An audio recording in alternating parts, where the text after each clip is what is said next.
Hello, citizens of the world. I'm on a podcast. Does that work? That's perfect. Awesome. Okay. Hello, I'm Rudy Meadows. Also on said podcast. Oh yeah, I'm there. That's great. Citizens of Deep. Okay, well, I'm just going to get rid of the general questions so we can just get those out of the way. We'll just blast through them. Okay.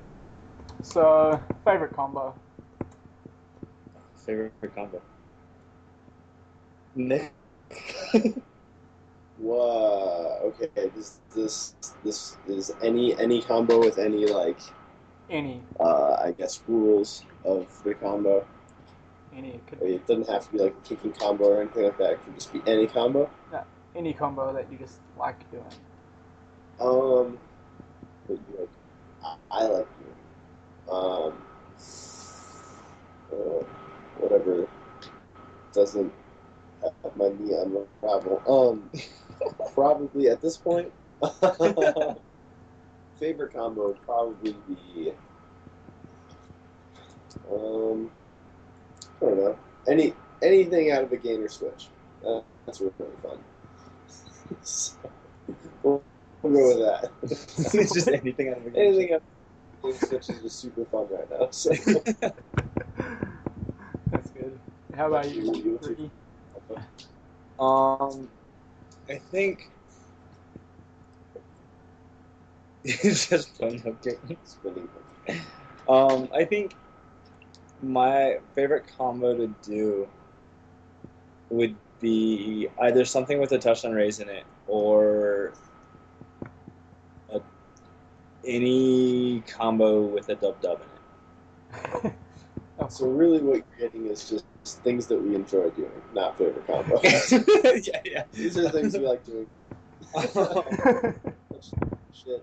Yeah. And some shit. Okay. What is your favorite combo? Yes, I want to know that.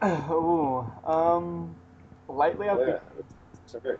favorite combo. I think it'd be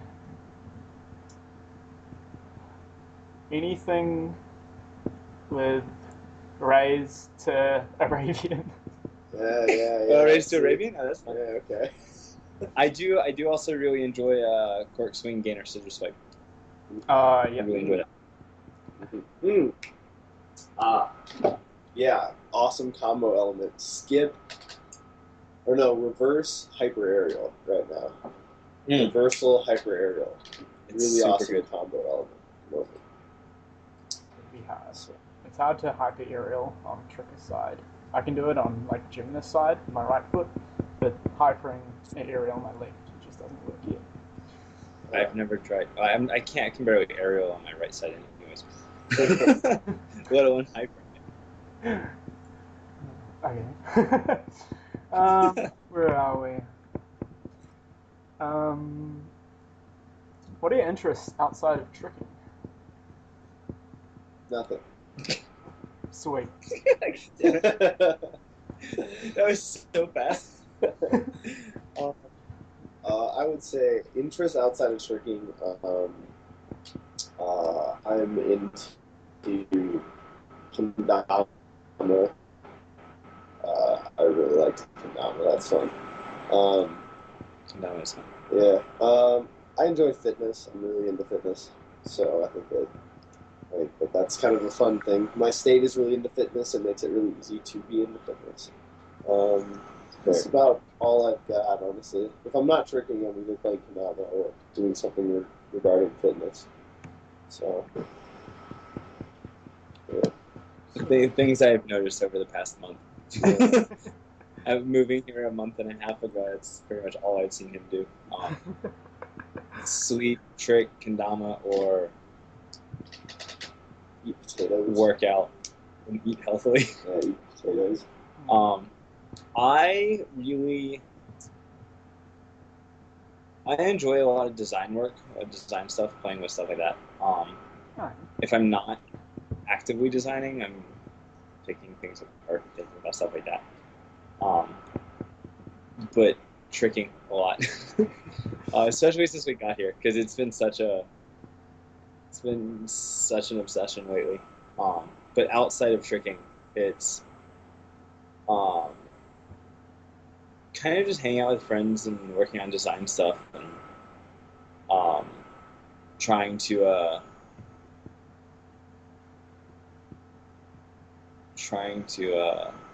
figure out the next step.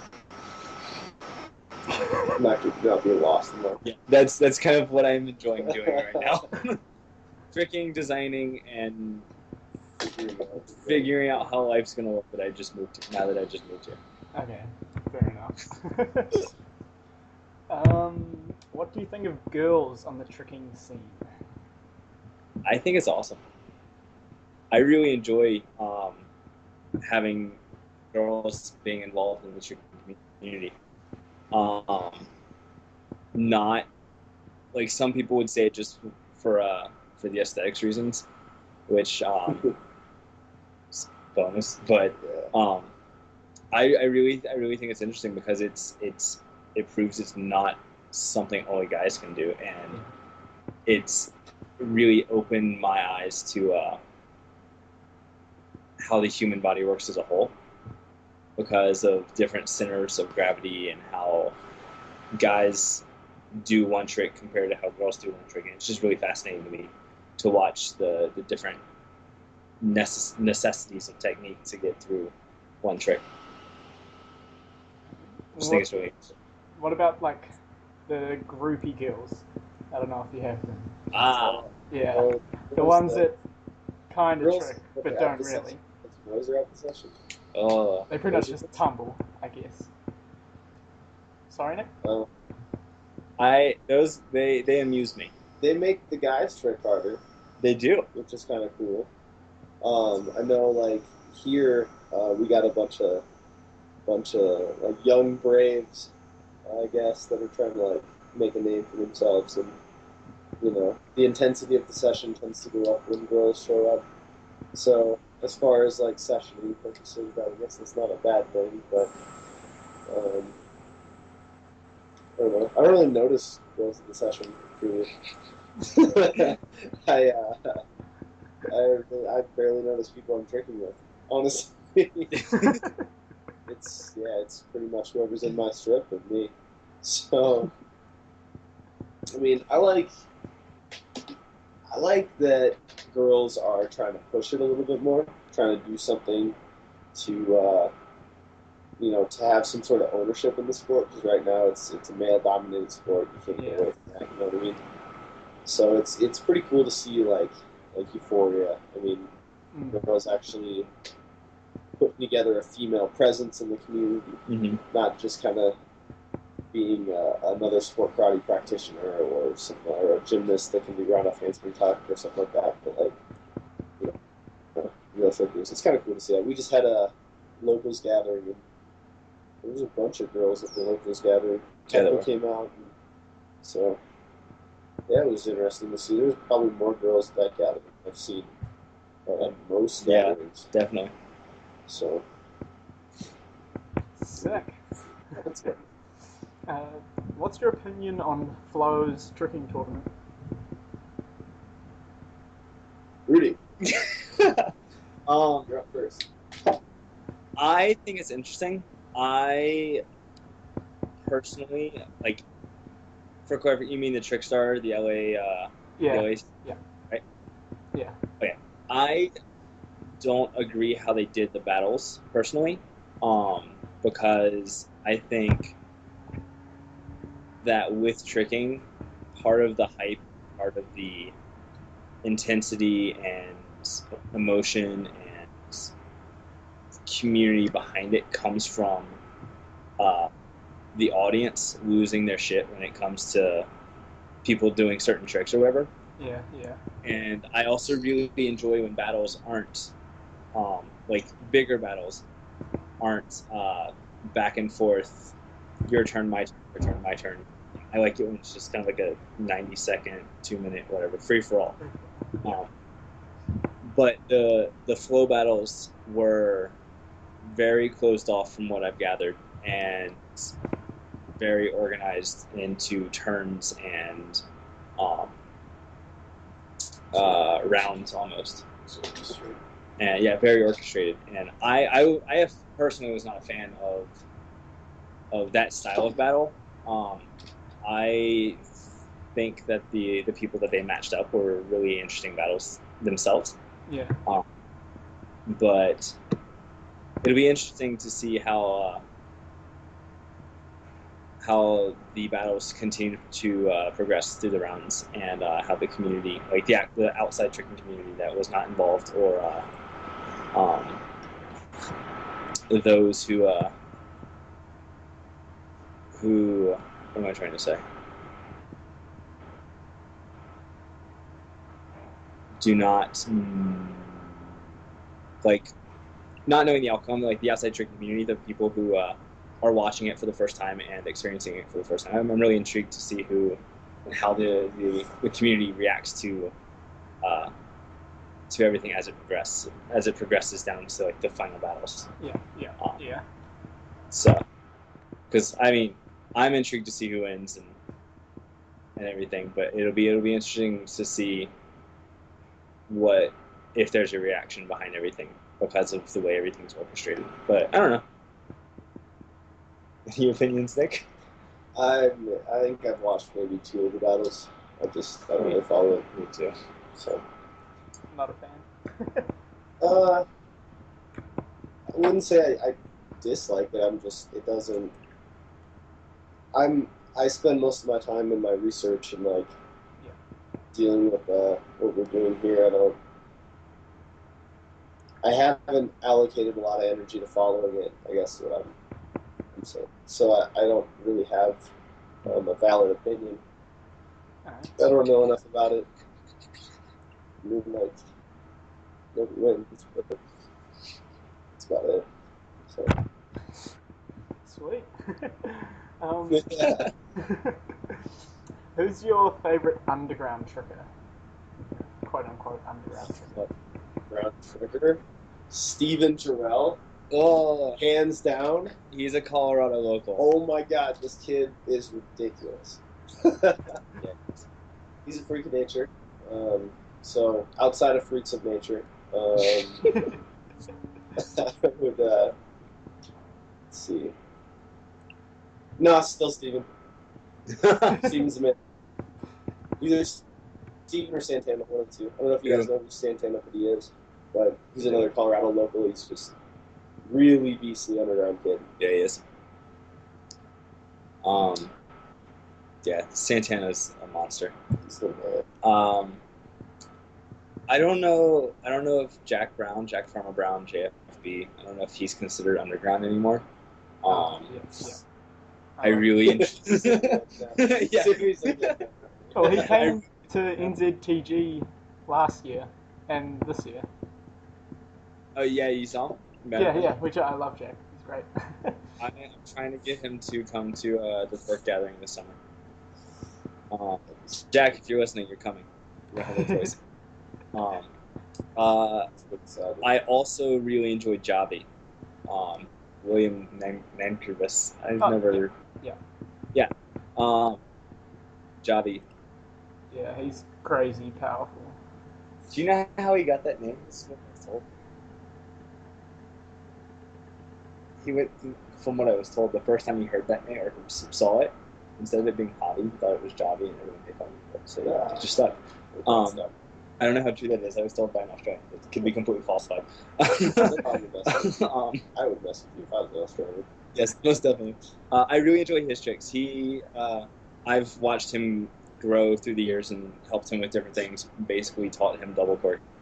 And he accidentally dubbed, and that blows my mind. Yeah. Like, the fact you accidentally can do that just baffles me. But other than those two, you're going to Santana. Definitely. For sure. Santana did double full Vanish Grandmaster Swipe the other day. It was amazing. Yeah, he did. It was truly amazing. So good. Yeah, I'm just gonna go with Santana. It's a valid answer. Mm-hmm. There you go. Who's your favorite underground tricker? Who's somebody that we don't know about? Have you guys heard of Hayden Trulson? He's not underground. He's not underground anymore. He used to be.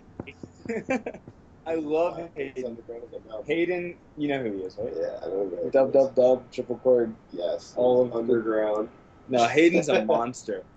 Yeah, he's ridiculous. Like, we're at the because he came to NCTG last year, and Yeah. we were just chilling, and I was like, I was like, do cork snafu swing through, and he was like, okay, I've never done it before, so he tries it, gets it, second try, corks it, and then swing through dubs it, like, and lands just like hands and feet, and we're just like, what the hell? That's about right. Hayden was underground up until like August of last year. Yeah. And then he exploded all over the internet. Like, literally just... Hayden's really dope. He's a monster. It's either him or Eduardo. Eduardo? The guy with really nice kicks. From where? Some foreign country. Foreign to you. Yeah, that's kind of a relative thing. Hold on. I'll just look. I think I know who you're talking about. Eduardo Rubacaba. Oh, apparently lives in North Carolina. Oh, you would know. That's on your side of the country. That's why I think I know. I'm super bad with names. I'm What's like his name? Eduardo. Not Wado. Yeah, Eduardo. Is it Eduardo? I'm super bad with names. Like, I've met people several times and still introduced myself. I introduced myself. He's the guy who just tricks on that one grass patch. And he's got quite, like, his camera isn't that good. Yeah. And he just does, like, insane jackknives and insane kicks. He's sick. Are you going to type on your assist?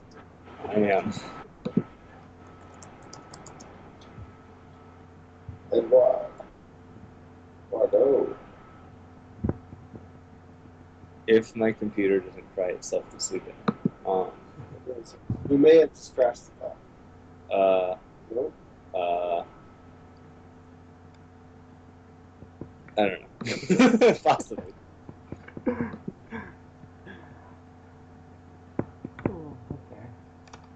What do you guys take? Did you find it? Say it again? The question? Yes. Yeah, okay, so I don't know if you heard me. What do you guys take before you trick?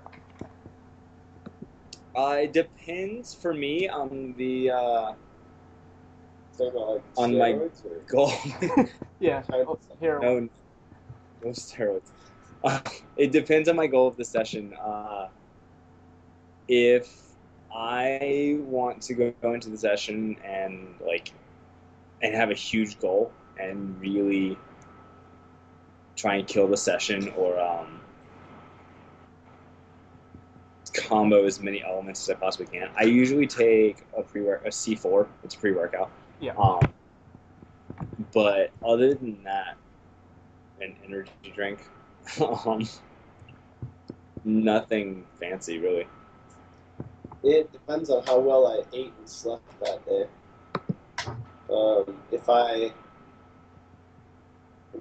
If my nutrition was on, I generally don't need anything. Yeah. But if I miss something pretty heavily, then I would say probably a pre-workout. I usually don't do energy drinks much. Yeah, I think this is the guy. Yeah. We're watching Eduardo's one of Eduardo's videos from yesterday, possibly. I don't know what day it is. Is that stuff number 3? Yeah. Yeah. Yeah, stuff 3. This kid. Super clean. Hella good. Eduardo, if you're listening, be awesome. Yeah, you go back, right? I'm just distracted. No, like. Oh, Joe Fletcher. Okay. Huh? No, Rudy was playing tricks, and I'm just not focused when he does that. So, but yeah, I mean, like, if my nutrition is on, if I slept well, then I don't really need anything. I've usually got enough energy to do what I need to do. But prior, I used to pretty religiously like take a pre-workout or something like that prior, before I died. So Before you died. Yeah. How do you guys approach a tricking session? Like, do you go on the plan? Like, I'm gonna drill this, or I'm gonna do these moves. Like, do it in sets, like hook times 3, and drill the basics. Or how do you approach your session? It depends. It depends on what day of the week it is, like what session of the week it is. So some days we've got a class that we do, and that's on Fridays, and so that tends to be whatever I do at the session is usually kind of came out of whatever we did in class. So say we're doing like a combo LML or like a combo class or something, then I'm going to be more at, I guess more likely to be training like bangers or, combo elements, transitions, things like that. Or if it was twisting, then I'm probably going to end up being a twist bot for the session. So but I mean, if it's like Tuesday or Wednesday, I mean, I'd say like Wednesday's just kind of like a regular session. And so just see how it goes. Yeah, usually it's warm up and see what feels. Every day, you're gonna feel different. Different parts of your body are gonna be sore. Your state of mind's gonna be different. So you might be more adept to rush tricks that day or whatever it is. So I usually warm up, do basics for a little while, and just see what feels good, and then go in that direction. Some days I'm just like on twisting or like super on kicking or whatever it is. So I just pursue whatever I'm good at for that day. Unless I've got like really got something that I'm trying to hit, then I'll just go in and train that. I mean, I work at a gym, so there's a few other options. Like one of the training kind of tools that we use, we got a 24-hour fitness right next to the gym. So we'll go over and we'll lift like heavy legs or do plyometrics or do like heavy squats or like single leg press or something like that. And then we'll go back over to the gym and we'll drill whatever we need to drill. So there's days where we'll prepare for that. So we'll train at the disadvantage and try and hit everything that we normally hit.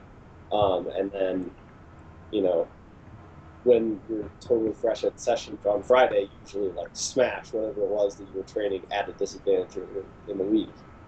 So that's, yeah, I'll tell you what, it's the best dub training you'll ever do. You just stop falling on dubs once you start doing that.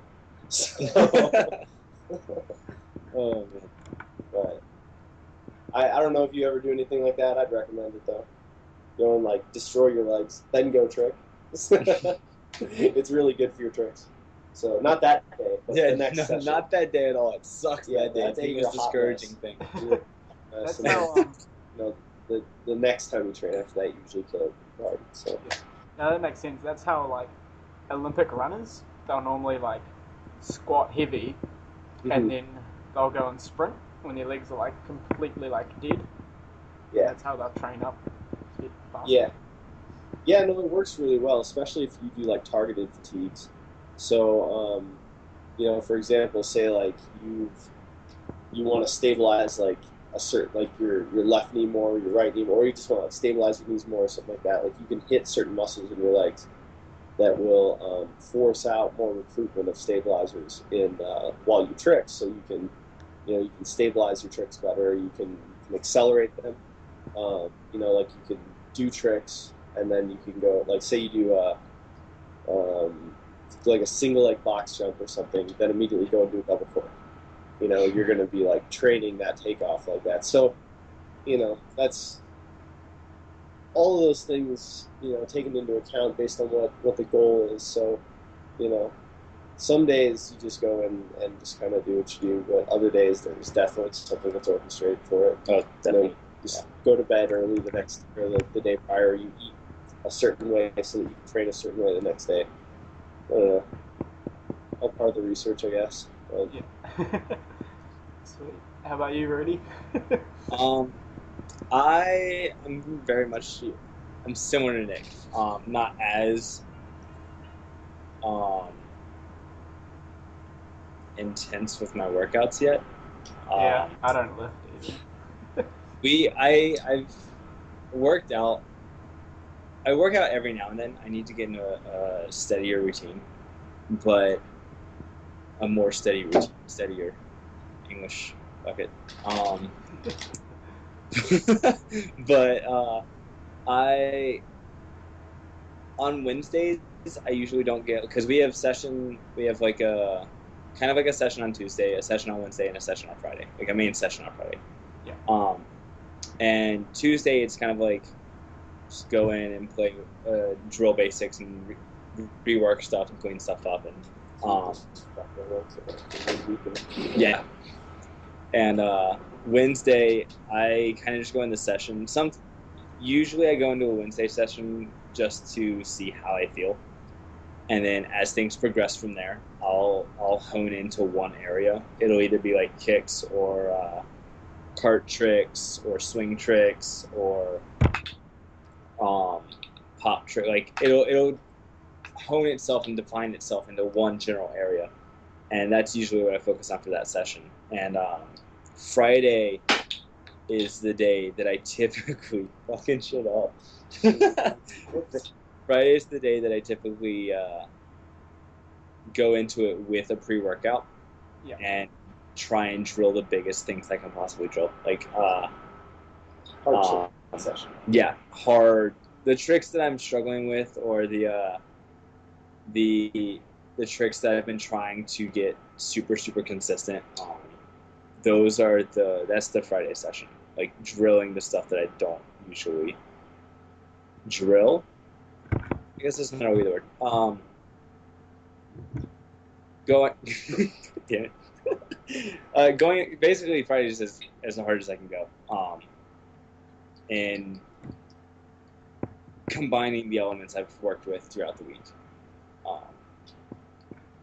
So I guess that's the best answer. Is Wednesday is kind of like wherever it takes me, and Friday is a combination of Tuesday, Wednesday, and then the harder stuff that I typically don't just drill.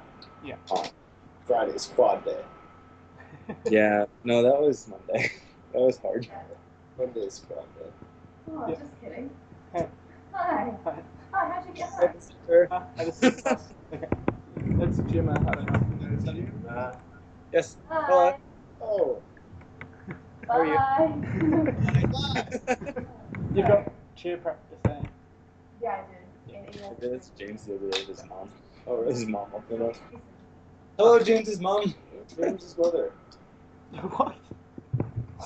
I was Dylan and I were talking to James the other day on Skype, Google Hangout, FaceTime. One of the I can see you, you can see me, we can talk programs. And his mom walked in the room, and my immediate response was, "Hello, James's mom." Like complete disregard for what we were talking about. I don't even remember what we were talking about. Okay. Hello, where are we? Ooh. Opinions on the American tricking scene / LA trickers.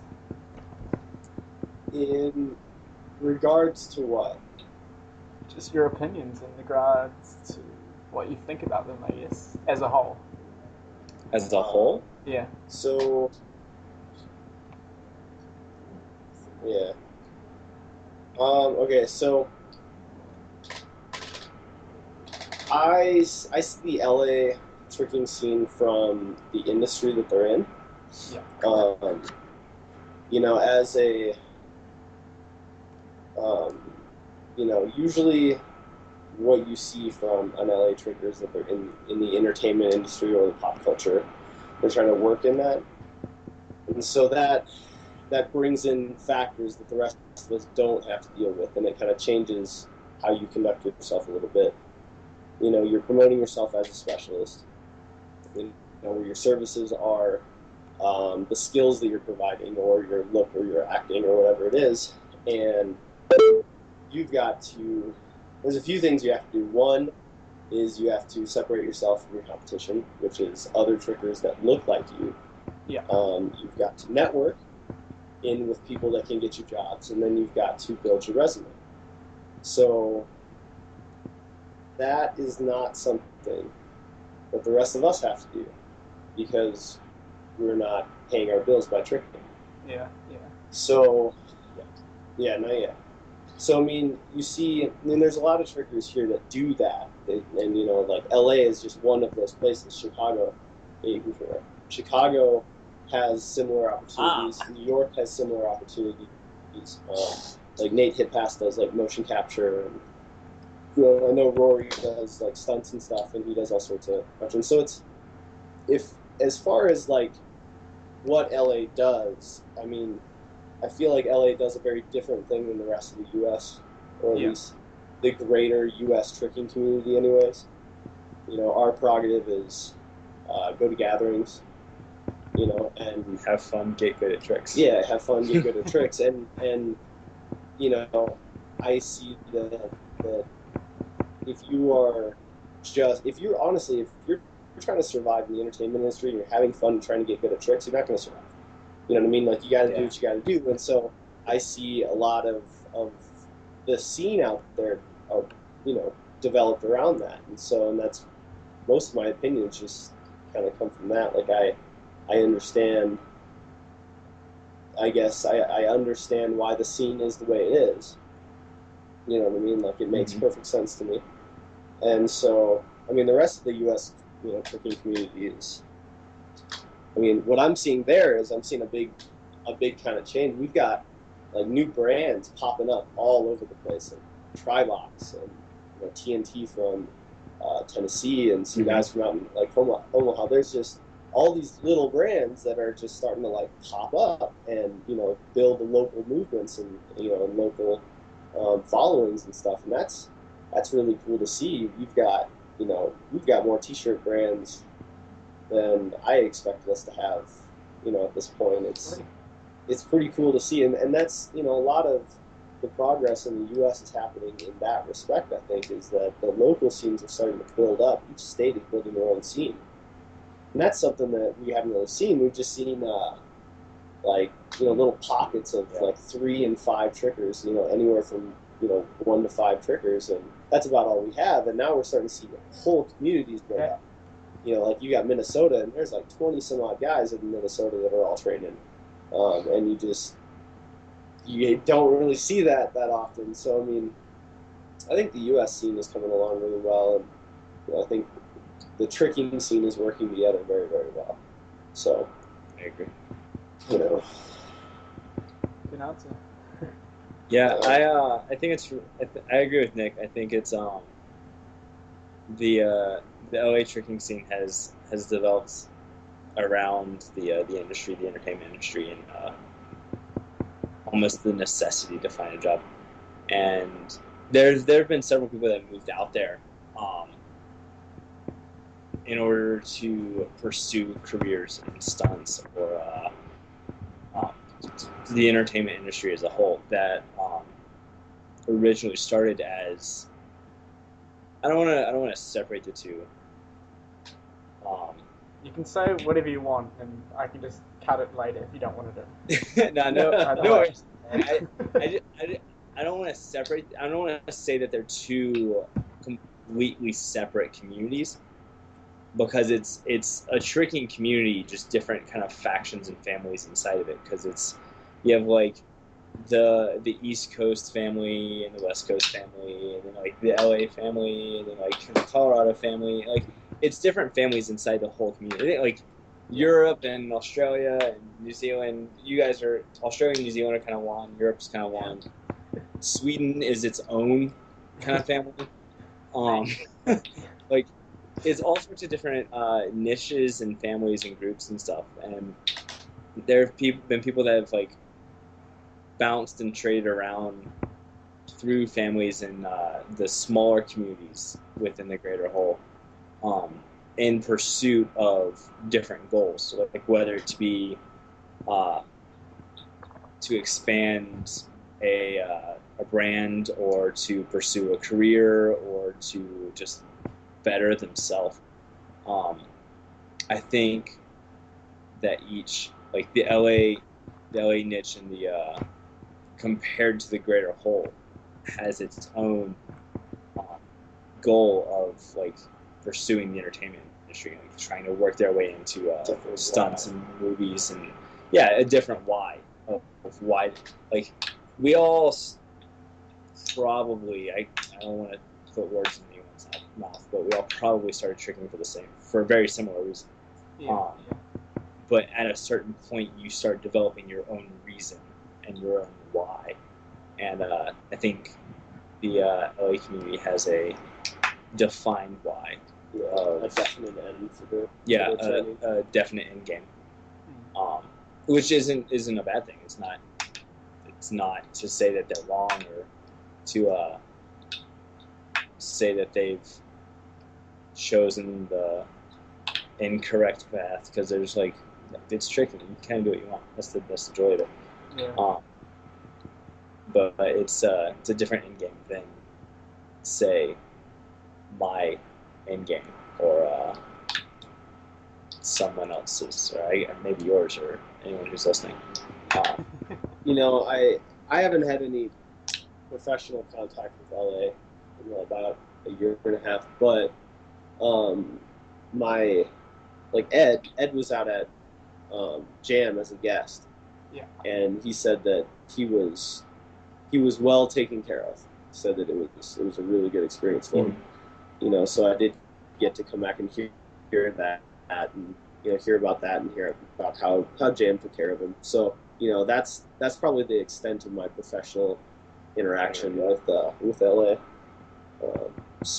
But I mean, it was very refreshing for me to hear. Like, it's good to hear that that he was taken care of, and they showed him a good time, and he was never hungry.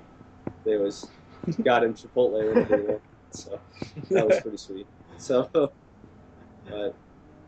I mean, the scene dynamic is very interesting.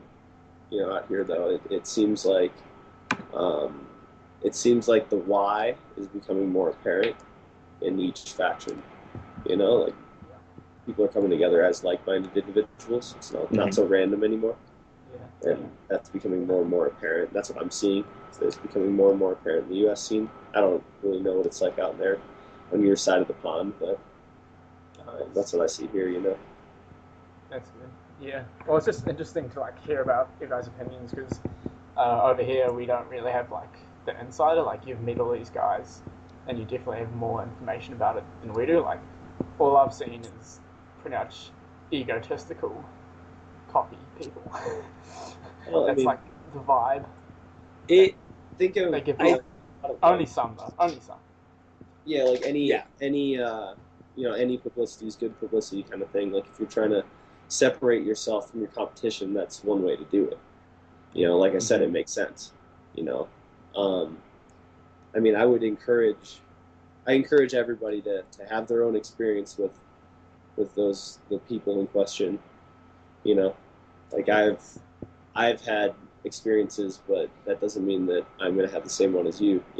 Just happens to be the situation. But right. I mean, I'm pretty active in the gathering scene around here, and like I said, I've been to most of the major gatherings, and I haven't had a lot of interaction with LA, so I haven't really seen them much in many of the trickers that are there.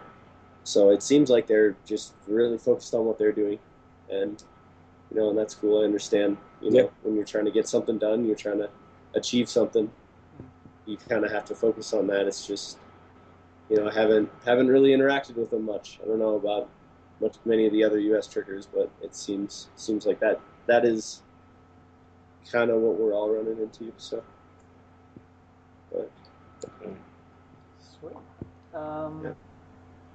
Okay. Oh. Okay. So, what do you think about Invincible? Yeah, I love Invincible. Wait, hang on. Invincible, like James Daly, the clothing brand, or yeah. being invincible, like not Like, taking not damage. being able to 'Cause be hurt. that's fucking awesome if I can't take damage. Okay. I would love to have been invincible. Yeah, broken man over here. So, No, I love Invincible. Their apparel is really poor quality and their wristbands break really. I'm kidding. I hate Invincible. Hear this, James. James, send me more Invincible clothing. No, I love what James is doing.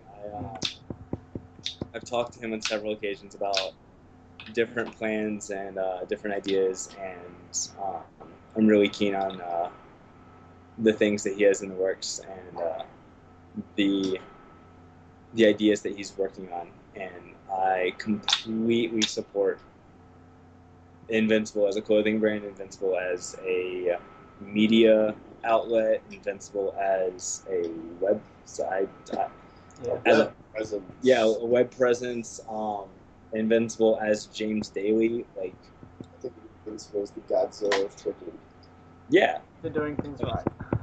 Yeah, I as one of the owners of Torque, I can vouch for Dylan. We both love James and the goals that he's pursuing, and they're very common to ours. And to Nick and Elevation Tricking and his brands units. Okay. Dude, James is. I'm not committed that James is human. I think that somewhere deep inside of his body there is a program that's running. That makes sense. He's kind of a machine. Yeah. He just assimilates things and makes them happen. You hear from him at one point, and then you hear from him like a couple weeks later, and he's like, "Hey, I have this," and you're like, "When the hell did you have time to figure that out?" I did it yesterday. Shut up. Tell me for real. Right? I feel like every time I talk to him, satellites around the world start like lighting up, and phones start ringing and stuff. He's just always he's one of the only people I know that's backed by a team. You know what I mean? Yeah. So and I don't even know how that team could be 6 people. It could be 6,000 people. I'm not really certain. The organization from James Bond.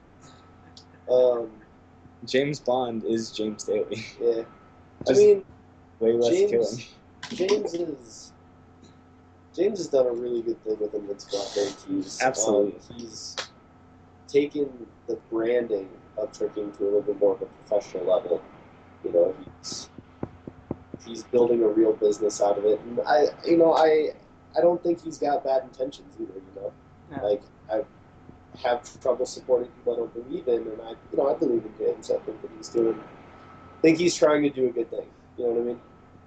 Like Yeah, definitely. I'm okay buying his clothes. I'm okay supporting his stuff because I think that he's doing something good for tricking. So, James is the man. I don't like one or more of his athletes, i.e. Scotty. Oh, sorry, I misunderstood. I'm kidding.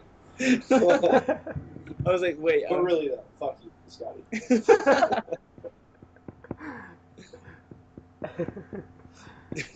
God damn, I don't even have anything to say about that. Let's go. I can't And that's what I have to say about Invincible. Okay, so what about Red Bull? Red Bull. I was talking to, I think it was Eli about it, and he was talking about worrying that people are worried, how they had to kick it, that they'll see tricking and they'll think of people like breaking boards and stuff like that, like giving off the wrong impression. Ah, yes. So, I've heard that there is a group of trickers that are more adept to be doing extreme taekwondo, which is like kind of what Red Bull Kick It looked like. And I've read a bit about that online, and that's. I hope that if that's what is being promoted, that's kind of the route it goes down. I mean, I'm worried about the branding of tricking being, confused with other things, as we all are. I'm really tired of being asked if I do parkour. Yeah. Yeah. You know, but or break dancing or just. I mean, honestly though, I have to say, if somebody was like, "Hey, are you doing that like ninja kicking karate flip stuff?" I would be more happy than if they were asking me if I did parkour. But at the same time, I would prefer if it was tricking. And that's not to say parkour isn't cool. There's a distinction between the two. Well, I'm a tricker. So like I personally I think parkour is cool. I think free running's cool. They're all separate entities though. It's like playing American football and playing our soccer. We like to change the names of things. I hate that. It's like playing American football and rugby. Yeah. Because if you play rugby and go, "Oh, you playing football?" You're gonna get offended. No, I'm not playing football. It's rugby. But it's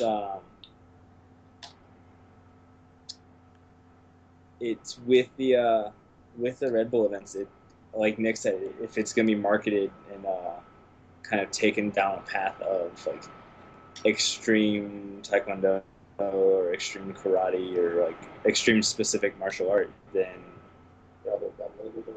yeah, I'd almost prefer it be that, because I have never once. Okay, I've done target kicking. I've never once tried to break a board with any of the tricks. I've never tried to hurt anything with the trick. Yeah, given the opportunity to break a board with a trick, I'm probably going to tornado kick. That's as far as I'm going to go. Maybe a hook kick and tornado kick. That's as far as I'm going to go. And like I'm until I figure it out. I've been a martial artist my whole life, and I have not. The reason why tricking didn't like become what it is now, I guess I would say from martial arts. I mean, yeah, the internet was very helpful in building tricking, but if when martial arts were being brought through the generations, if you did something that didn't work, you died. So why would you do tricks, right? So it makes no sense to me. So breaking something with a tricking kick, a non-practical combat kick or a flip or something, makes no sense to me either. I mean, props for being able to hit the board, but those things are also like not even a quarter of an inch thick. Cut down the center so that they break. So it's really not impressive that you broke it either. So, like, I get it. Props for hitting the target, but at the same time, like, I get what you're saying. How there's a little bit of fear there with, people thinking that you have to break boards to do tricks, and it's true. You don't need to. I mean, I was a little bit happier with the Red Bull Throwdown than I was Kick It. Oh yeah. Because Kick It, I did feel like I was at a taekwondo competition when I was watching it. Yeah. Whereas I feel like if I was going to watch like battles and it was like only tricking, it was just 1-on-1s and 2v2 and that kind of thing. I think that the Throwdown was more on the path that I would rather see it. Yeah. Red Bull Throwdown was more like a gathering, but it was like the battle section of a gathering. It's not it had the guys that were battling there, and it had the spectators, and it kind of took out the part of the gathering of everyone chilling and hanging out, but that wasn't the purpose of it. So it was established. It was, and everyone who was there kind of chilled and hung out and do what they were going to do at the hotel rooms, or at the hotel period. So like it wasn't a complete business or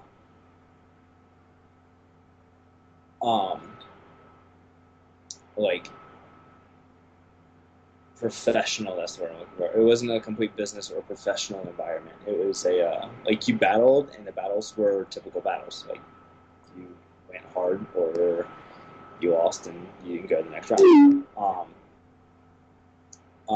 But afterwards, it was really chill. Everyone was cool and hung out, and got to hang out with the judges and Rory Ratter, who was running the event. He was within several hotel rooms, if not a phone call, of a favor or a question or whatever you needed. he was definitely an advocate for the athletes. He did really good about that. Oh yeah. Any time that you had a question or concern and you went to Rory went straight to the next level in the event. It was like, hey, this is happening, and the athletes aren't really a fan. And Red Bull Throwdown was really well orchestrated. I was really a big fan of how that was put together. And I don't see Red Bull taking the sport either. Honestly, like we've got so much control over the masses at this point. Like as tricking has control over the masses. You know, if a big entity just jumps in, we've seen this before with like Major League Tricking and stuff. But as soon as that kind of started, you know, everybody. I mean, as a whole, we said that we didn't want this. You know what I mean? And nobody supported it. And so when it did go to it, so.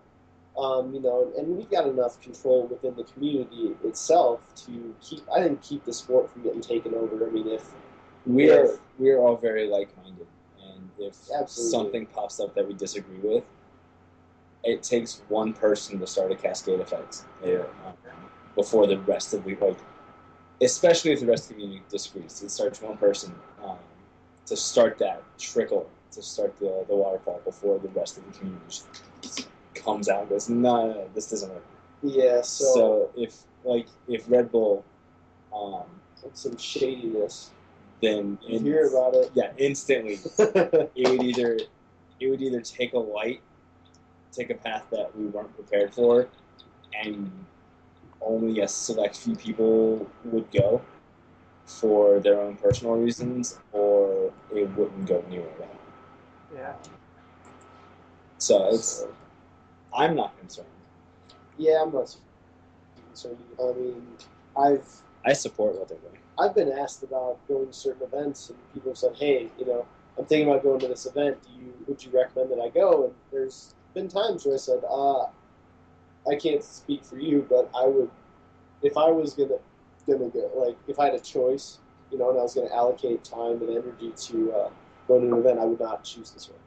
And you know, and they've not gone to the event because of it, and so that I can just only hope that, you know, in the future, if something comes up where there is some shadiness going on, and you know, the main leaders in tricking have all kind of agreed that we need to guard the community from this event or whatever it is, then you know, hopefully tricking will listen, you know, and not just get like herded into a pen and taken advantage of. It'd be great if that didn't happen. So yeah. Trickers want to see trickers run things, basically. Yeah, absolutely. And trickers that care about tricking, not just like people who are trickers. Yeah. Like, you know, trickers that are giving back to the community. I mean, those who have the best the best mind, the best intentions, the best intentions for the sport to grow. I think that's what I look for someone to run something. Is like, if you're doing it for your own personal gains, then I'm probably not going to support you. But if you're doing it to put back into the community and you happen to benefit from it, then good for you. Yeah, I mean, that is big. It's the intention of it. I mean, you can generally tell why somebody's throwing an event. So, you know, if they're throwing an event and it's and you just get that feeling that they're just trying to make money off of it, you know, it's like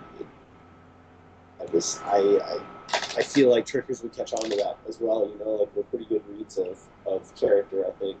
Yeah. You know, trickers know.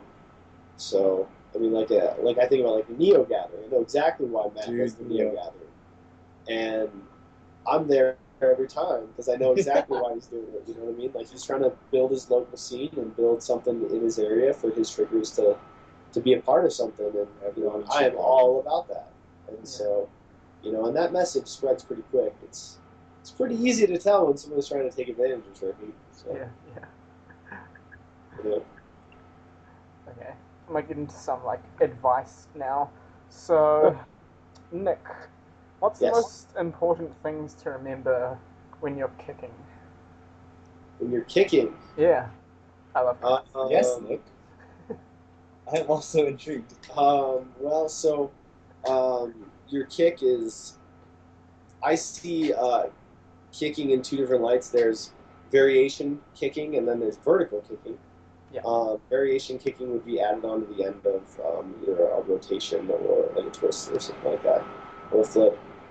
So the rules for the two apply, or the rules for the two are different. I'm sorry, not apply. I don't know where I got that. But so like say vertical kicking, you know, balance is obviously key. Balance is key across tricking, across the board in tricking. So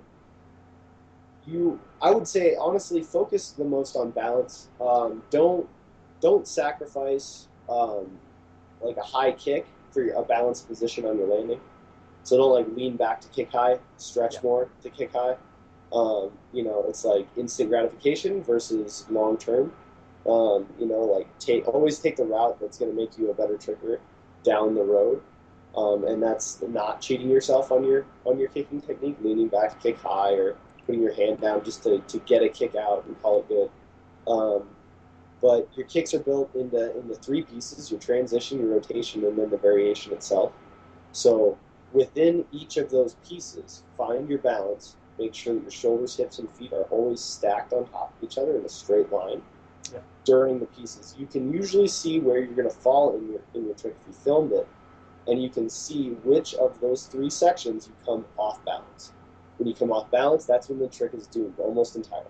So if you got a really good transition, but you're only used to corking and you pull downward like that, then you know you're probably going to fall over when you do your trick.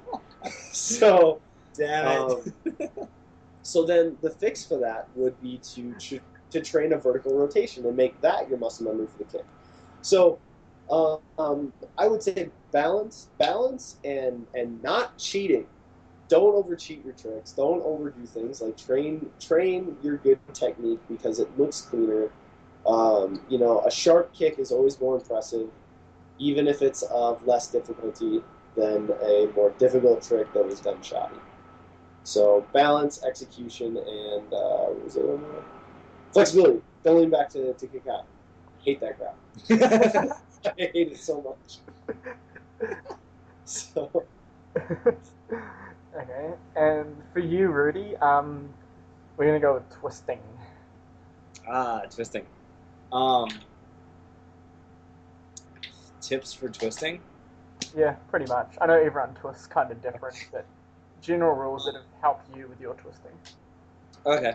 One of the things that I always tell people, and I stole from Scott, was you have three cores when it comes to twisting. Your shoulders, your hips, and your legs. Typically, like I think of my legs, the core of my legs are like mid shin. So like not exactly my ankles, but not my knees, so like mid shin. And I always try and make sure those three are synced up in the one twist. If one gets ahead of the other, or if one gets ahead of the other, or you get out of sync where like two are in the same speed but one's lagged off or whatever, you end up in a weird wobble and you don't have the right pull or the right transition I have found that you should have. Always trying to maintain that the tightness through your three cores and make sure all three are lined up. Making sure that you rotate around your center of gravity is really key to me. Like I said earlier with girls and their center of gravity, and compared to guys, I from what I understand, the way I've been taught and developed and understood things, so that guys' center of gravity is in their chest and girls are in their hips. And if you can, wherever a guy can put their chest, that's where they're going to flip around. Wherever a girl puts their hips, that's where they're going to flip around. So if you can locate your twist around your chest for a guy and then sync up the other two cores, then that's going to generate a lot of twist. Same thing for a girl. If you can locate your center of gravity and your twist around your hips, you're going to have a more steady twist. the neat thing about that we actually really dug into on Tuesday was if you take your twist, like I personally twist up high across my shoulders, across my chest, but if you drop that down to like right around your belly button, you speed up. And it's because you lower your center of mass and you like locate it in the core of yourself instead of putting it at the very top. You just relocate everything. Yeah. But I haven't played with it a whole lot because I can't control it, because I twist too fast, or I haven't developed the strength behind it, or I'm not certain. But if you can drop your twist, your center of gravity down, you have, I think, a greater twist potential than if you like keep up really high or keep down really low or whatever. But another thing is make sure we actually talked about this on Tuesday as well. If you twist to your left counterclockwise, you want to make sure you Bailey does this a lot. Engage your right leg and pull with that right leg. I typically twist with my left leg over my right leg, whereas Bailey twists with his right leg over his left leg. Same direction, like still counterclockwise. Yeah. But Bailey, with his right leg over his left leg, he pulls harder with his right leg, so it gets more pull behind it, and it generates more power that way. Mine, I have learned, Nick and I compete for the laziest tricker award, so I've developed the right leg behind my left leg because it's less effort, but I don't generate as much power in my twist as Bailey might because he's pulling with his right hip, whereas I'm pulling with my left hip backwards instead of my right hip forwards. So I keep my feet moving, so you just go. Yeah, Nick's a superhero. But that's part of the gymnast twisting technique, where or the really well developed cheerleaders, where they keep both of their feet power tummy, where they keep both of their feet and their big toes pushed together instead of one crossed over. It's a strength technique, and it's a matter of pulling with both hips instead of one versus the other. So yeah, I'm really bad with my twists. Like, I'll put, I don't know why, but have you seen our kite twists? I told him, you know how he twists with his right leg completely bent? Yeah, that's how I twist as well. Do you really? Okay. I've got a bruise like there because it kicks it. Oh damn! And I twist like that. But I think my twist is really fast, so. But I really have to clean it up. No, it is. And here's the thing: if you can straighten your leg, it'll make it faster. Double cork, by the way. Yo, it was so good. Oh my god! I was so happy. Amazing. Damn it, Goma. That was because I didn't film the first two, so that was the third one of that night. Really, dude? Whatever. It was the best one. After that, I was like, I'll try touchdown raise, and then I got it. I was so happy. Dude. Yeah, that's a good feeling, man. Getting the double cork. You're gonna double cork out of so many different setups now. Now you don't have an excuse. You have to do it from all of the setups. I know. I think I've got. Well, I was drilling it from so many, like gainer switch, cork, Sailor Moon, raise, master scoot, and so I think I'll be able to land it on all of them now. Probably. Yeah, cool. I actually had a conversation with Kite, and this will apply to you as well, about twisting with his legs straight. And it was after Dreadnought 2012. 13? The most recent Dreadnought. It was after the most recent Dreadnought, 2013, I think. I don't know what year it is. Where there was a clip of him doing a touchdown raise triple cork, and it was the stupidest fucking thing I've ever seen. It was so easy. Is it the one that's in slow motion? Yeah, exactly. That exact clip. But after that, I immediately texted him. I was like, I know how to make you twist faster. And he was like, tell me. And I told him, if you straighten your leg, like if you straighten out your right leg and make both your legs super straight, you'll twist so unbelievably fast. He texted me back like 2 days later and told me he couldn't do it because it makes him twist too fast and he can't control it.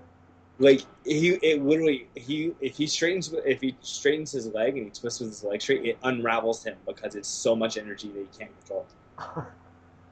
And he told me that. I was like, if you could control that, you could quad everything. Like, doesn't matter what it is, anything that you want, you can quad. Like, literally anything that you want. It is the most amazing. Like, I laughed at him so hard. Maybe I'll be able to land triple if I straighten my leg. So I've been trying to drill it and straighten it, but it's just it's a lot of muscle technique and drilling first. Yeah, it's gonna be hard. Dude, you'll land triple there. The double cork was so stupid. For your third one, I landed my first 2 double corks in one session, and then the third one came like 6 months later, so you'll be fine. I'm good. Yeah, I done one like. When was that? That was Monday, I think. And then I done another one. Like I was super sore, and my quads were dead.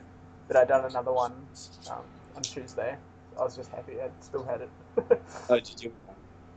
Especially since you got like multiple setups in the same day. I got J step and then J step and then 6 months later J step, and then like 8 months after I landed my first one B twist, and then it was such a long process. For double cork? Yeah. I landed a year after I started tricking, so I rushed everything into it. So I had no prerequisites. Okay. I have no concept of linear progression when it comes to anything. If I land something, then in theory and hypothetically, I can land the next version of it.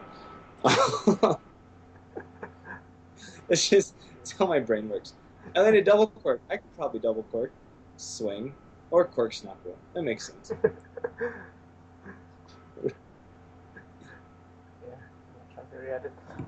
Is there anything you guys want to talk about? Yep.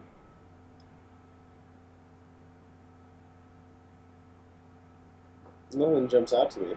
I know. Go ahead. Is there anything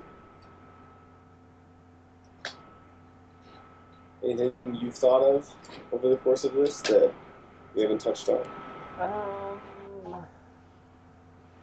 Not really. We've kind of covered pretty much everything. It's been really good information. This is great. I know I want to do a shameless plug of the Torque Summer Gathering. Oh, yeah, do that. Yeah, promote some stuff. Torque is hosting our summer gathering, which we hope to be very big, and we hope to have a lot of things to offer with it. And we are tentative dates. Don't quote me on this. Obviously, it's going to go on a podcast, so it's kind of quoted, but don't directly refer to this for absolute information. Yeah. Our July 17th through 19th. Yeah, let me look. It's the weekend before Loop Kicks, because we want, and that's not to steal from Loop Kicks. I want to make that very clear. We want to work, and we are working with Loop Kicks to try and blend the two events. So it'll be kind of like the 18th through the 20th of July. The goal of this one is to have two events work together as much as possible. And that because it's March currently and July is several months away, is up for change, and whether or not we can blend as well as possible will progress and develop throughout time.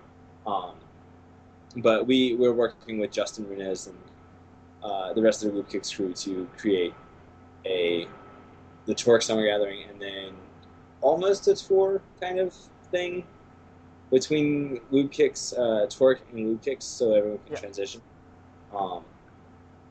But it'll really depend on how things progress and how our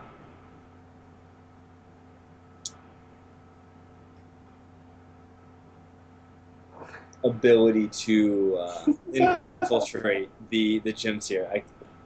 It's such a hard thing to do. Yeah, we gotta help talk me. to the gentleman. Yeah. Sometimes I can look at people and they'll like continue the sentence. Sometimes I look at them and they look back at me like all hope is lost, and I'm just in my own shallow grave of nothingness. More often than not, it's. No, me too. No, but we have to confirm with the gyms to make sure everything's set and everything. But tentative plans is July 18th through the 20th for the Torque Summer Gathering, and everyone should be there. Oh, Yes. it's in Denver. Yes. We've got a really high elevation, so Very plan on flying in a day earlier. whatever to your acclimate. elevation is, it's probably higher than So, yeah, I know when we had RMG, a few of the guys coming in were getting winded just like getting out of the car and stuff. So it's the elevation really kind of plays how long it is. So if you're Yeah. gonna come to TSG, plan on coming early. Yeah, if you come, you should definitely come like the 16th or 17th. I have no accurate claim of this information. I keep joking it's like 50% of the oxygen content that you normally get because the air is so thin. Yeah. But yeah, it's like you're a mile above sea level, so whatever oxygen content you think you get, cut it in half. So you can do like one combo. I think Alex Kerwood, one of the torque trickers, Yeah. he did like 6 or 7 corks and then came over and sat down and was like, "Yo, I'm gonna sit here for a minute. That sucked." It's such a different environment. It's super clean here. At least that's the way I feel. It's super clean. Like the air is super clean. It's super it's very pretty. I've blown Twitter and Instagram and Facebook and Tumblr up with photos, and I'm sure people Yeah, are very I tired. always see your Instagram posts. Yeah, I'm sure people are tired of seeing me post stuff. But it's a super pretty place, and it's just gorgeous and stuff. But yeah, when you get here and you start instantly trying to crank stuff out, then you really are made aware of the apparent differences in altitude and oxygen content. But other than that, Dylan James, is there anything I should plug in this shamelessly plugging this podcast? The fact that we're going to be I just hosting covered a TSG. show on Thursday. Oh, not yet. Yeah. Nobody knows about it yet. It's like 4 hours. I can cut that bit out if you don't. Oh no, no worries. I just covered TSG. TSG, it's going to be awesome. That's it. Just know that it's going to be awesome. Told them it's gonna be really high up here. So In general. how do I get that? Okay, so it's going to be awesome. Do you have any other questions, Fletcher? Huh? Do you have any other questions? What were you gonna say? I was just going to summarize. So it's going to be awesome. Everyone's going to be high, and High in alcohol, I guess both. High in altitude. If you're one, you may be I very don't- high. Yeah, I don't smoke, It's so I okay. can't vouch for this. But if you're over 21, it's legal, so have at it. If you're over 21, it's very legal, actually. Do what you're gonna do. I can't tell you not to. I'm not going to, but sweet. No, I think that's about it. It's been an hour 15, so we may as well wrap it up. I did want to talk about Nick's injury, but yeah, no. Talk about your injury. okay. Sorry about my injury? Yeah, so Nick. I have video on my phone. I can show the world. No, you're not showing the world that injury. No. One day the world will be ready. Yeah, we'll Maybe just, not. Sorry. So yeah, just summarize over it basically. So what's helped you recover? Obviously, nutrition. So, like, what supplements have you been taking for it? Well, but yep, go ahead. Okay. Well, so yeah, I mean, the surgery, first to understand the injury, I mean, or I guess the recovery, the procedure that I went through, that'll help you understand the injury better. Normally, what they do is they're going to take like a hamstring graft or a tendon or something like that, and they're going to like lash together the bones, because I tore the primary ligaments that I tore were PCL, LCL. Yeah. I also tore the popliteal ligament, but they just left that out. So the PCL is your primary support ligament for your knee. Then your LCL is your outside support, your lateral support. So normally what they do is they just kind of lash the bones together, and then you gradually get used to that, and you heal, and yada, yada, yada.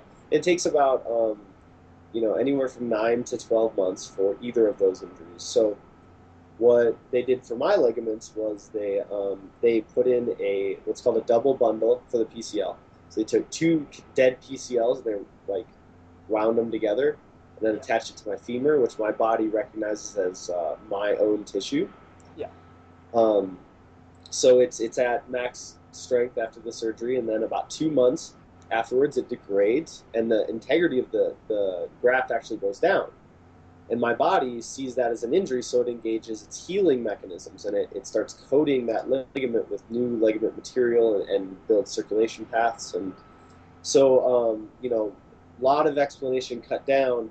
My body started to form a new ligament at about 2 months, and I'm 10 to 11 months into the reconstruction process. But at 2 years, the new ligament will be formed around the dead one, and the dead one will have dissolved, actually, and I'll have grown a new ligament.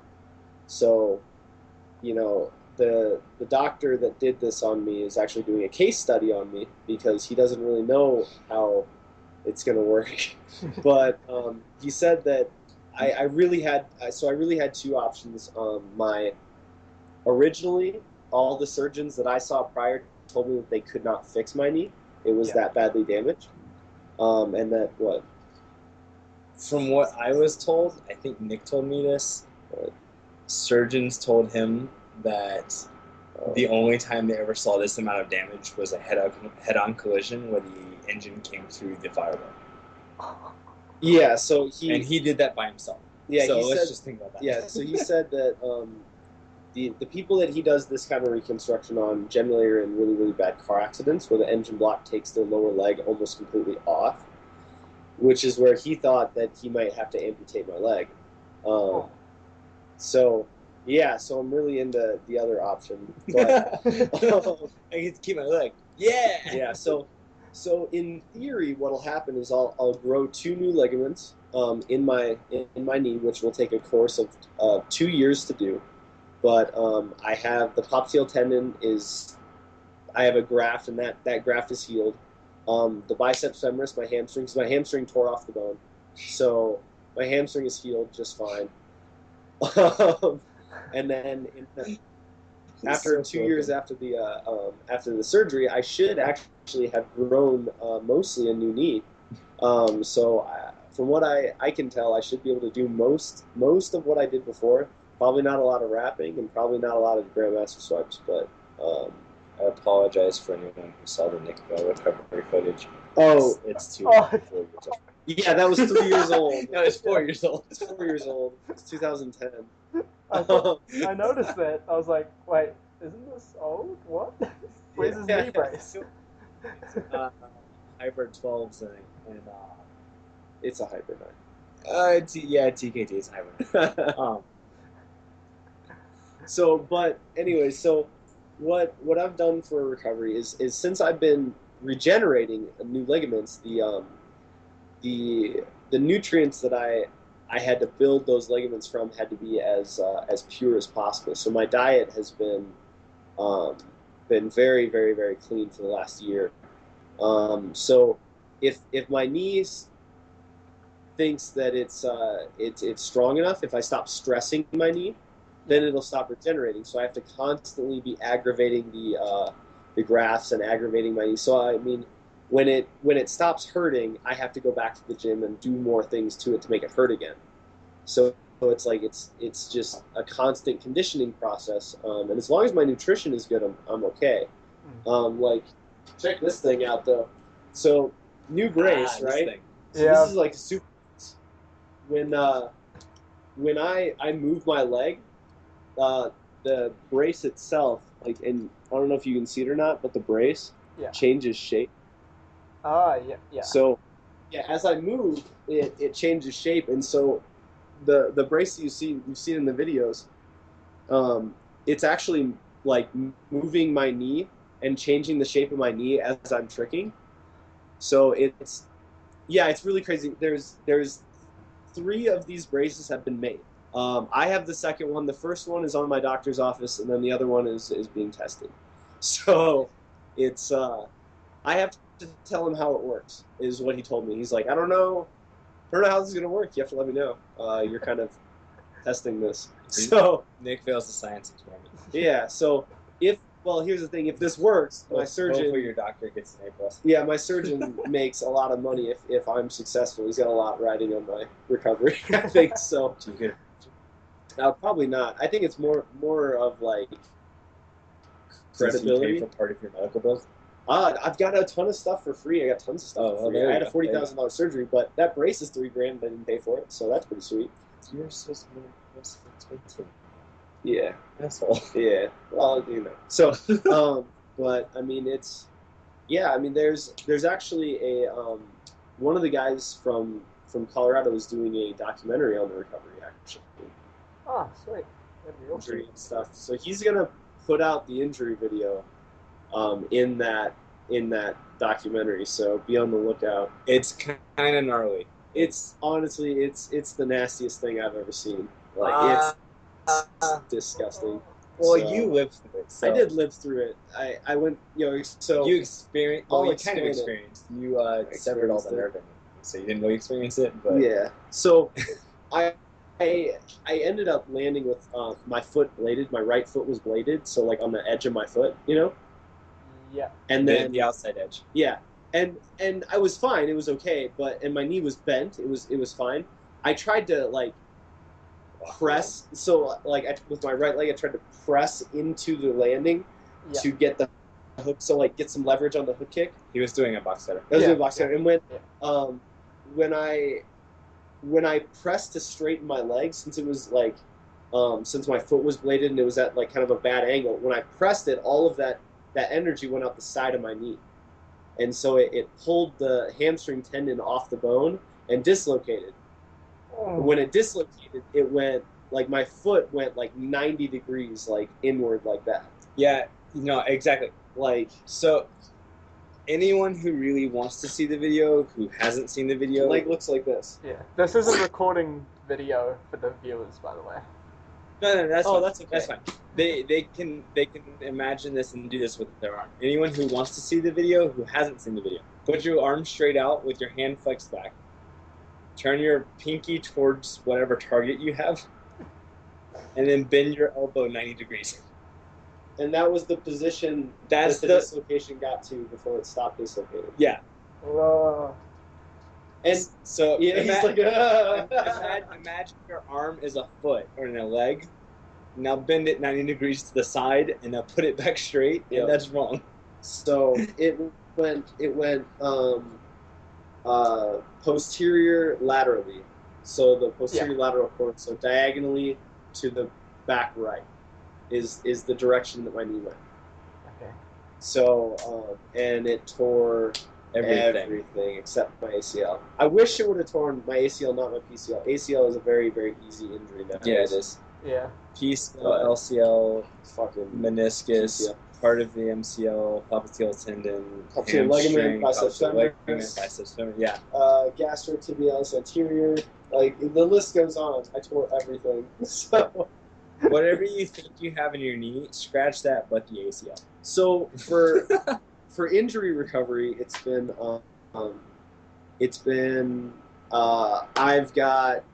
have to be in the gym 6 days a week training, conditioning my body. I've got a relatively strict diet and nutrition regimen, then sleep schedule. Of course, sleep is when you recover. So, and I can't have simple carbs before noon. I can't have an insulin rush before noon because your growth hormone peaks overnight, and I have to maximize as much of that as I can so that I regrow a lot of tissue in the knee. So there's some stipulations that I have. I'll be done with it in about 13 months, and then I'll be back. So, I haven't hit a year of surgery yet. Just a year from injury. Oh, okay. Yeah, I misunderstood. Yeah, I had my 1 year anniversary for injury was like a week ago or something, like 2 weeks ago. Whatever it was. So, but yeah, I mean, honestly, that was a very broad overview of injury. I would rather sit down and just do a whole cast about that and break it down because there's a lot more to it. Yeah. So that can be your third podcast. Or after you interview people more interesting than I, you can come back to it. Yeah, that too. Yeah, this is great. I don't even know who I'm going to get next. Nick and I have been interesting interviews. Oh, that's right. Trickgasm next. Trickgasm! Yes! Yes! We're Those guys. we're trying to convince them to move to Denver. They should. They should. I agree. Yes. You should convince them as well. You should also move to Denver. I don't know if you. You should. Selfish. I might try to start saving for loop kicks next year. I don't know about loop kicks. Maybe just like an American tour next year. TSG. Yeah, just come on out. Yeah. Honestly, find some time and just come out. We'll put you up for it. Yeah, as long as if you honestly, minus indefinitely. Yeah, if you can come out to Colorado or Denver or Colorado in general, really. Yeah. Then there's at least 10 separate locations for you to crash at. There's a lot of room, and if nothing else, we'll just put you up with our parents. They're pretty dope. Yeah, I stayed with them on our way to Loop Kicks over the summer. Their carpet's amazing. So you guys should go to America. Yeah, I really want to. I'll let you go. Or you guys should go to ATG next year. What are the dates? Do you know? Actually, we're trying to. Because it's January or December. It's really a matter January. of date. Just the dates, like lining the dates up. I'm planning on going. I'm just not confirming yet because I don't have a plane ticket, and I don't want to confirm to something I don't have a plane ticket to. But always. I am definitely trying to go to ATG this year. So all of you on that side of the pond, get ready. We're trying to come. Hi, my name's Rudy Meadows. If you want to start a foundation for Get Rudy Meadows to ATG, that'd be fantastic. Quarters for Rudy. All you need is James Daly, are you listening? I will do it. I not in a single session, but I will do 1 quart for every $1 donated. Oh, jeez. That's a lot of fun. That's a lot of quarts. So I specified not in 1 session. 1 quart for every $1 donated. Somebody please donate $5,000 so that I can stop doing quarts for the next 2 years. Yeah, no, I can do that in 6 months. We'll see. Anything over. I'm not gonna say that. Is there anything over like $3,000? I'll up to double quarts. Don't do that. No, don't. That's a terrible idea. Anything over $10,000, I'll up to triple quarts. Holy shit. That's a lot of triple quarts. You don't get triple quarts. That's a lot of money, though. So, all right, well, we will. I just bored myself out. We will do what we can to get out to ATG. Yeah, I think since 2000, when I started tricking, that's an actual date. 2000 when I started tricking. Since I saw anything from Australia, any ATG sampler. I was like, that's something I want to go to. And it's been many years and I haven't been. And it's something that it's on my bucket list. Yeah. Same as Nick. I know Nick's been wanting to go for years. Yeah, I've been trying to go every year, but I just don't have a lot of money. It's so hard to get over there. Yeah. But this year, we're planning. Fortunately, I had, well, in some senses, it's fortunate. I kind of took a break from traveling for a little while because I wrecked myself. So, chances of going over to ATG this year are a lot higher just because I'm in a better place. You know, I don't know if any other trickers experience this, but tricking training is expensive. You don't get to work for the time you're training. You have to get sessions. Like, I just started a new game. you know what I mean? Yeah. So, but yep, this year we're trying to, or this next year, I guess, we're trying to do ATG 2015. So, Awesome. Okay, I think that'll wrap it up, I reckon. How long's that been? An hour 30. Whew. Awesome. Yeah, it's okay. It'll cut. it'll cut that. If it doesn't cut, it's information. It's intriguing information to somebody. Yeah. I'm sure it'll help a lot. I'm sure. It's exciting. All right, man. Well, thank you for the opportunity.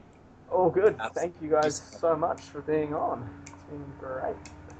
Dude, anytime. I had a lot of fun. Yeah, I'll Well, definitely get you guys on in the future sometime. Absolutely. Cool. Stoked.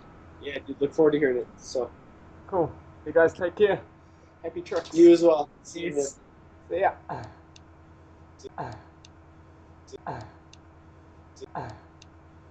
ya.